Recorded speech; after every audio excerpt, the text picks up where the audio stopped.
Hi, I'm Stephen Feuerstein, and I write practically perfect PLSQL.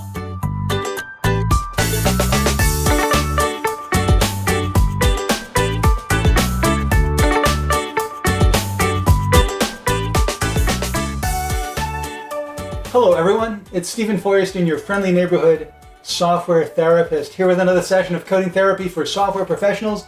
My focus today is on confessional therapy, learning how to admit you don't know and why that's really okay.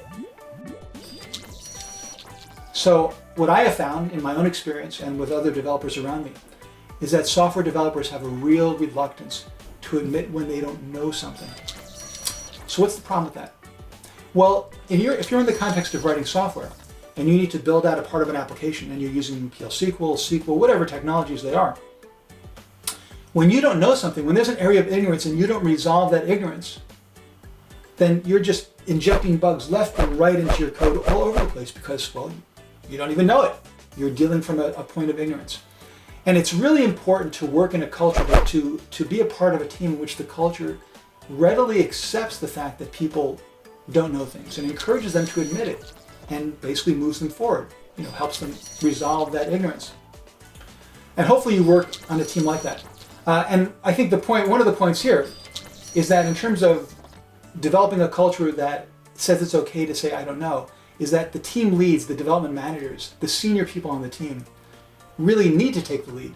They need to be the ones who show everybody else that it's okay to not know something. So for example, if you're a senior developer, I would really encourage you to seek out junior members of your team specifically to ask them for help. Maybe pick an area in which you know they're pretty comfortable. And then either fabricate an issue or, you run into stuff all the time. Go to them and ask them for help and you'll see their eyes light up like, me? I can help you? And hopefully they really can.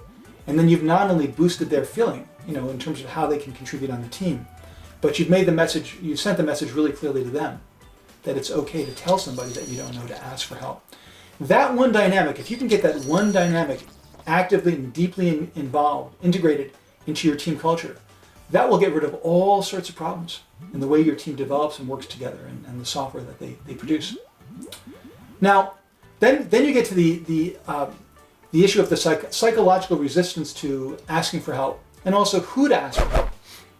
So again, we don't like to ask for help. We'll hide it as long as possible. I can remember times when I have,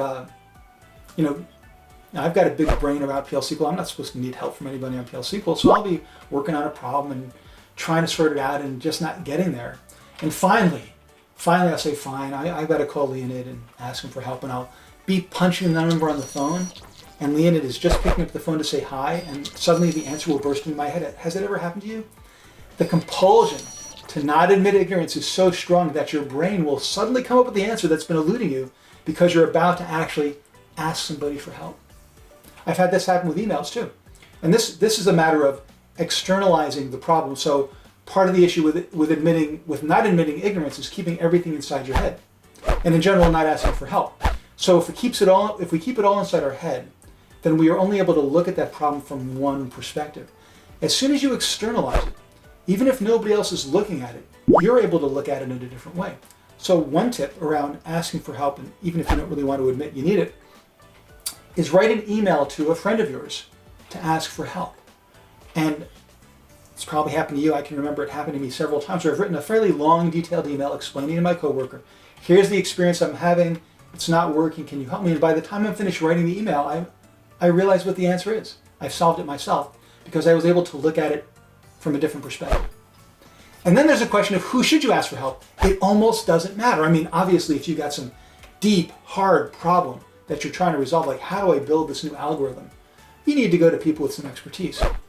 But sometimes it's simply a matter of, trying to sort out some dumb thing in your code that you're too invested in, you're too close to be able to see. So at that point, it almost doesn't matter who you ask. A friend of mine told me this great story about how he was working on his mathematics PhD. And I guess it was the night before he was delivering his thesis, and he ran into a problem in his algorithms and some of his mathematical formulas.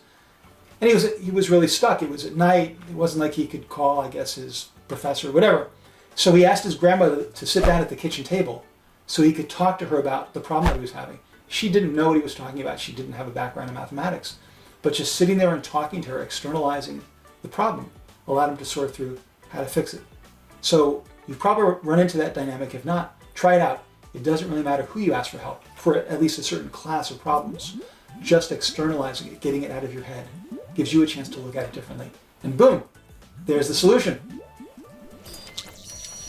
So let's sum up. In general, you should work in an environment, you should have a team culture where it's okay to admit ignorance. I don't know, can someone help me?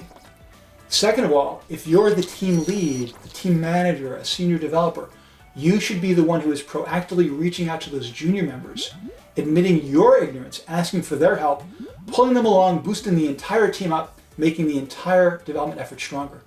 And when you're stuck on a problem, don't wait too long to ask for help. Don't bang your head against the wall till it hurts. Just bang it a little bit, once or twice, to wake yourself up and say, oh, right, I'm not getting this. Let's ask for help. So there's my bout of confessional therapy for you. Confess, don't worry about it. Reach out to your friends, ask for help. You will be stronger for it, they will be stronger for it, and the software you write will be much better for it. Thanks for joining me. Please check out my other videos and my coding therapy sessions, and hopefully you'll never need another round of therapy in your life when you're done listening to me. Happy coding!